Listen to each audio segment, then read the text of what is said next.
So this time we are given a point, and then we are given a trigonometric function that we are supposed to find. And it is no decimals this time. Our answer has to be an exact form. So this point, 3 negative square root of 7, I'm just going to graph that, like sketch a graph. Positive 3 over here, negative square root of 7, no idea how big that is. So there we go. This is going to be my point, 3 negative square root of 7. And so from there, since I'm trying to find sine, which is going to be like a SOHCAHTOA kind of deal, so S-O-H means I need sine of my angle, I need the opposite side, and I need the hypotenuse. Well, first of all, I need a triangle, and that's going to help me find my opposite hypotenuse. So once you graph your point, you draw a line straight to the x-axis and straight to the origin, and there you go. You have your triangle. So after we do that, though, our angle is always going to be based off of the center. So this is going to be my angle that I'm thinking about. So if that's my angle, this is my point. Angle, this is going to be opposite the angle. So this is going to be opposite. And this is going to be hypotenuse. So if we think about our numbers that we were given to begin with, so we had positive 3, which was this side over here. And we had negative square root of 7, which is this side over here.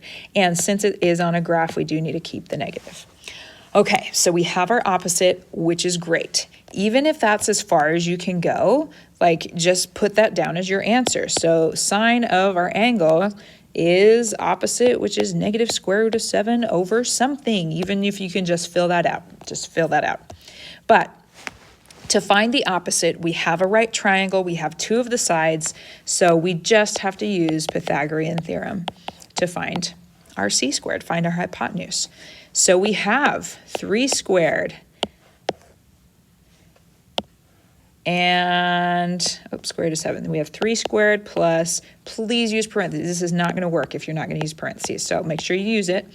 Negative 7 squared, square root of 7 squared, equals c squared. And then we just solved that. This is going to be 9.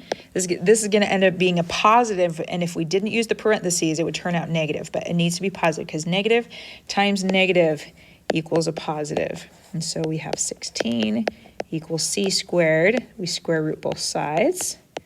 So c equals 4. So my hypotenuse is 4. And the hypotenuse will always be a positive.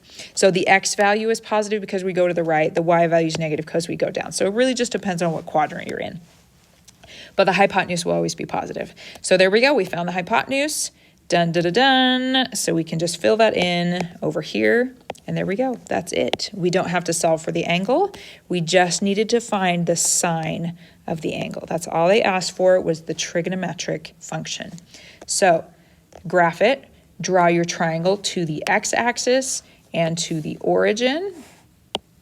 And then from there, you make your triangle, find the sides that you need. Sometimes you don't even need to solve for the third side, but you just fill it in for whatever trig function you need.